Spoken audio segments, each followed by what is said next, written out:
Ayaan was only 11 years old, an innocent, curious boy who loved to read, learn, and think. Every day he went to school, played with friends, and in the evenings he would sit beside his mother and watch the news, silently absorbing the state of the world. One day he saw breaking news on TV. A mosque in Palestine had been bombed. Children were screaming, people were lying in pools of blood, and a mother was weeping, clutching her wounded child. Ayaan was shaken. "Ami," he asked, "why are they doing this to children? What did they do wrong?"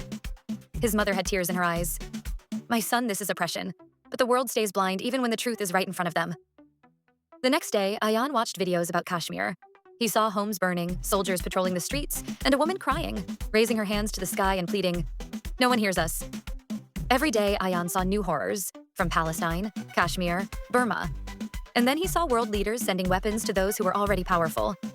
He saw how Muslims were being killed, and how, when they tried to protect themselves, they were labeled terrorists.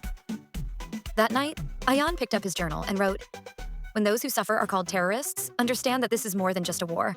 It is a conspiracy. When those who give bread are called killers, know that the truth is being buried." The next day at school, Ayaan's English teacher gave the class an assignment. "Tomorrow," she said, "each of you will write a story about how you can make the world a better place." Ayaan already knew what he would write. He poured his heart into it. The pain of the Palestinian children, the cries from Kashmir, the injustice, the silence of the world, and the media that showed only one side of the truth. He wrote about how Muslims were being blamed for defending themselves, and how the real oppressors were being painted as heroes. He ended his story with these lines, "I am Ayaan. I am innocent. But my mind is awake now. I want the world to see the truth. Muslims are not terrorists.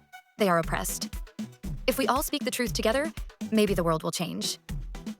The next day, Ayaan stood in front of the class and read his story. The room was silent. When he finished, everyone clapped. His teacher's eyes were filled with tears. "Ayaan," she said softly, "you have spoken the truth. This may not be usual for a boy your age, but your thinking is years ahead." Ayaan smiled. He now knew his thoughts had become a light that could shine truth into the world's darkness. Assalamu alaikum. If you enjoyed this video, don't forget to subscribe to our channel, The Family Vault, and also press the bell icon. Please like and share as well.